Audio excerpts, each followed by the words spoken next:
What's going on, guys? TKD123, and today we got plenty of stuff to talk about here in the music industry. Let's get right into it. Starting up here, we have the power couple of the industry back in 2016. One of the biggest things that we talked about here was Drake and Rihanna dating. Now this was everywhere. A lot of people loved it, some people hated it, but whatever you say, it did come to an end, unfortunately, towards the end half of 2016. Whatever, even with we got such good tracks like Work. We got so many good tracks, especially that one on Views called Too Good. Like, there were plenty other great Drake and Rihanna collabs and stuff like that, but we are back here with another collab that didn't go over as good as a lot of people, I guess maybe one kid actually thought it was going to go down. So yes, I said kid, and apparently there was a child here. I don't know who his parents are. I don't know what the whole thing with that is, but apparently his parents had enough resources, enough money to be able to have Drake and Rihanna at this little kid's party. Now, aside from what we're going to talk about here about this story, I want to know,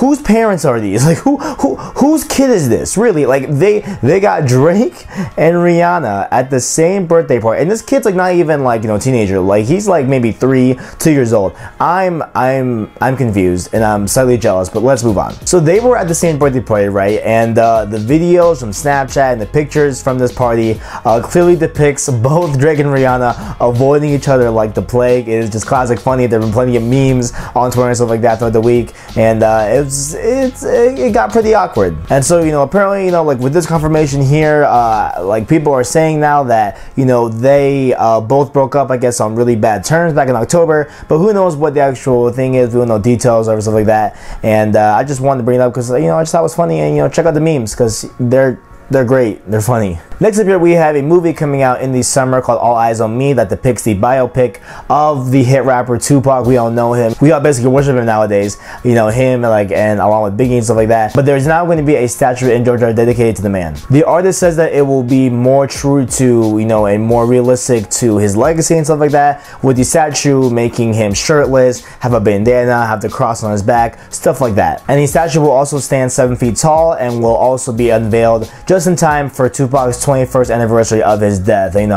Sad thing, but I didn't mean that in like a lighthearted way. I just said it, whatever. So yeah, man, I thought this was pretty cool as well. Who knows, like, will we ever vlog from the Tupac statue in Georgia? Maybe, possibly. Let's do it. And it also comes in great timing for the, of course, movie that's coming out in the summer, like I said before. So definitely go check out the movie, and also if you get to a chance to in Georgia, make sure to go down there and tweet at me the picture of the statue when it gets done, because that's pretty cool. Now, when you think of Lil Wayne, you think of Young Money. That's period. That's been a staple. He has always been with Young Money. He has never been with any other label, but that seems to be changing, according to Lil Wayne himself. He was on stage a few days ago, and he basically kind of stated, straight up that, hey, I am a part of the team at Roc Nation. Like, he literally said, I am a team member. Like, I'm part of the team, and that is huge news. That is something that I would have never even guessed from left field. Like, especially with him investing in the Young Money name already, with him getting Young Money Radio off the ground, stuff like that, and being streamed on, I believe it was Dish Radio, something like that, like whoever it was, right? But it just seems weird that I guess he's actually, now I don't know if he's like a legitimate, like, gonna be an artist under them. I don't know if he will be kind of just like loosely affiliated with them, just like you can say, oh, Drake is affiliated with Apple, but they just have a deal, you know what I'm saying? So maybe this is kind of like a deal thing, you know what I'm saying, is what I'm thinking here. But who knows, man? Like, could we receive the next Lil Wayne album on Tidal, exclusively? Could we get the Carter 5 exclusively on Tidal? Because that would see, Jay-Z, right? You pulled all your music from Apple Music, Spotify.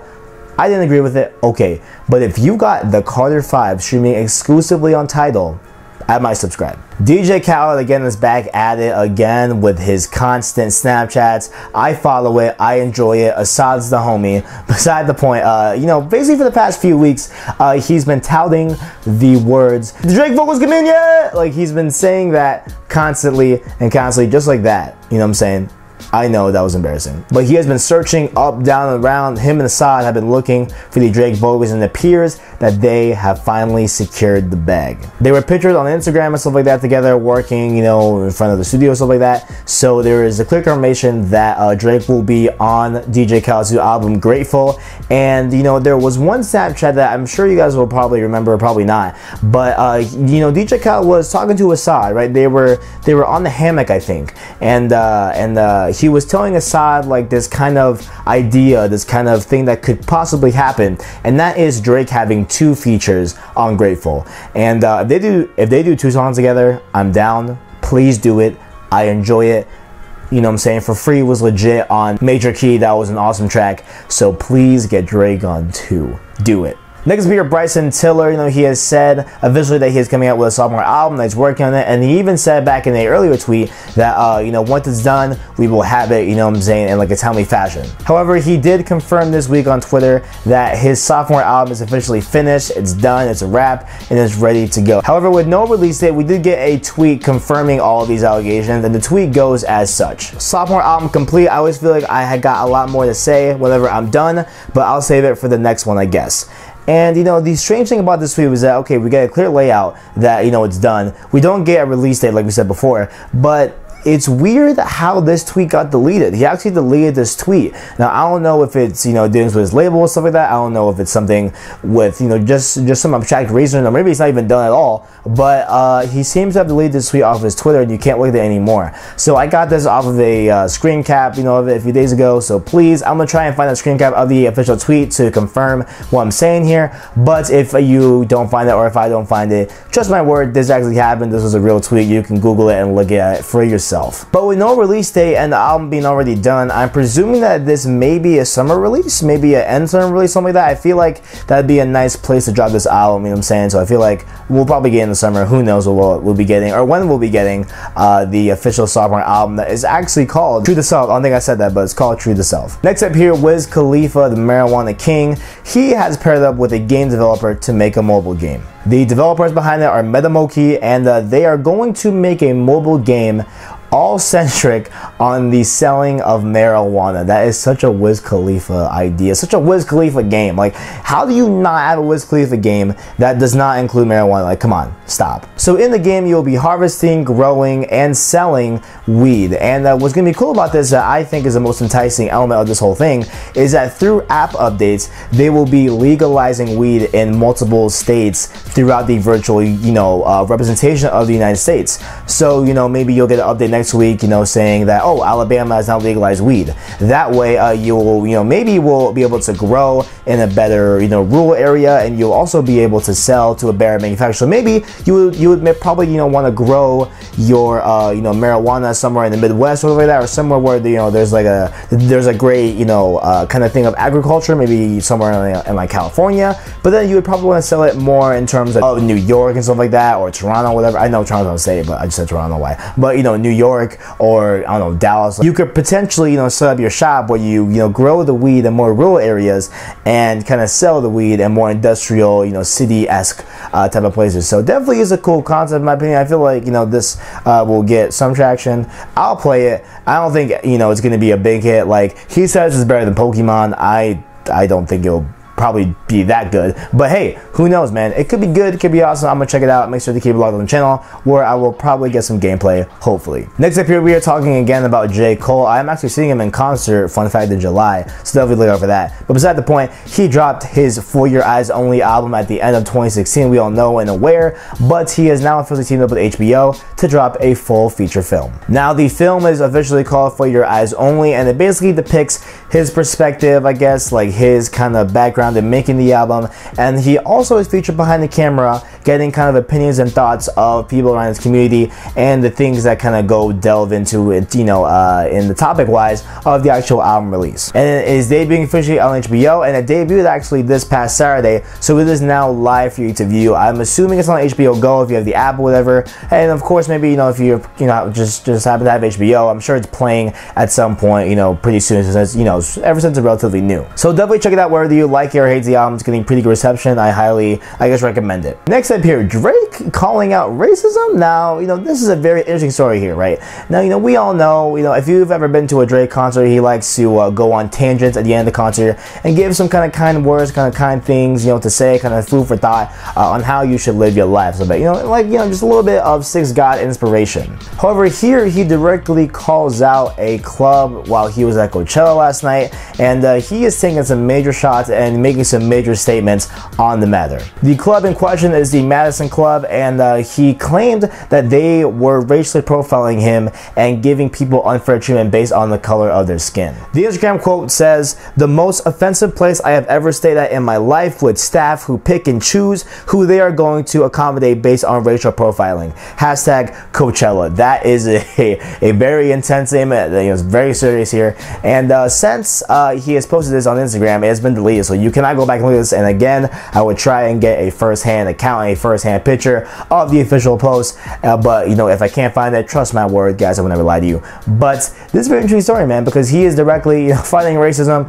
Maybe he'll be the forefront of the Black Lives Matter movement, of racial profiling coming to an end. Who knows what could happen with this story? But I just thought it was pretty cool how he actually took major shots at a club in and around Coachella in California. So definitely, man, thank you for fighting a good fight. Next up here, we have Chris Brown in another beating dispute, but this one I have a little bit of different, view, a little bit of a different perspective, in his past other things that he's done in his life. So let me set the stage here. We have Chris Brown at a club doing a set, right? He's performing, he's DJing, whatever, and then we have photographers that are taking pictures of him and his squad, whatever. Everything is going fine. Then it turns to around 1:30, and they're still taking pictures, right? And so Chris Brown's like, "Hey, listen, man, can we just have with the pictures? Can we, just tone it down, whatever, you've already had enough of your pictures, it's fine," right? And they chose to not listen. So Chris Brown goes back up, continues his set, whatever, and as he is talking to the crowd, whatever, getting people hyped, the same photographer is behind him taking pictures of him, again, after being asked to not do so. So Chris Brown jumps over a couch and repeatedly starts beating the crap out of this photographer in a corner, right? And so obviously the police are called, but upon them arriving, Chris Brown has fled the scene and he is nowhere to be seen. And so honestly, man, look, man, I don't condone physical violence. I'm sure there was some sort of way that they could have solved this issue. Maybe Chris Brown kicks him out of the club, Chris Brown calls it security, stuff like that. I'm sure there was a better way to handle this. But honestly, man, I gotta kind of side with Chris Brown on this, man. Based off of what we know, based off of the facts that I received officially on XXL, it looks to me that, hey, man, Chris Brown made a valid request. He made a valid request to ask him to stop taking pictures. He did not follow that request. And so Chris Brown did what he had to do. I mean, that's just how I see it currently. That's just how I see it, man, plain as day. So if you have any other thoughts or opinions, let me know in the comments below. Lastly here, Kendrick Lamar dropped his album. We didn't really, officially talk about it on the channel, but it is called Damn, and oh my damn, it is that good, I've been listening to it all week this week. As of right now, I've been, just vibing with it ever since it came out. I'm definitely enjoying the album. I'm liking it a lot. However, there's this ongoing theory that fans are talking about. Now, I don't know a lot about where this stemmed from. I don't know, what exactly happened here, but I guess as far as I know, as far as my knowledge I've gotten from friends, is that Kendrick Lamar was talking about a version of the album of Damn that was leaked a little bit early, and it was a version of the album that wasn't finished, it was unpolished, it was unmixed, unmastered, something like that, right? It just wasn't the final product, right? And so he put out a tweet, I guess, saying, hey, that's not the official one, right? And when he said that, he didn't add the context of it being the leaked album that he was talking about. Instead, he just said that. And so I guess a lot of people are taking that out of context and saying that there is some second, Kendrick Lamar album that's coming out this, and they're giving conspiracy theories and all this, and there's so much proof that they're throwing this and that. And I just want to give you guys an opinion, guys. Do you guys think that Kendrick Lamar is dropping their album here pretty soon? Do you guys think that we're getting I guess a part 2, or I guess the second half of Damn? Is there a second album? Does it exist? People are going crazy. People are making memes all around Twitter. I don't know what to believe, guys. I don't know what to do with myself. I have fallen for it 3 times. I have seen artwork and names of albums, links, and they link to just parody songs, and they or albums that don't exist on iTunes, and I'm just over here listen, if there is a second album, I want it. If there isn't, I want everyone to stop with the theories. Stop right now, because you guys mess with my emotions. It's hurting me intellectually. It's hurting me in my core. Please stop. And on that note, if you enjoyed, make sure to leave a like, subscribe, and share down below. I appreciate it. Thanks for watching, and as always, I got you.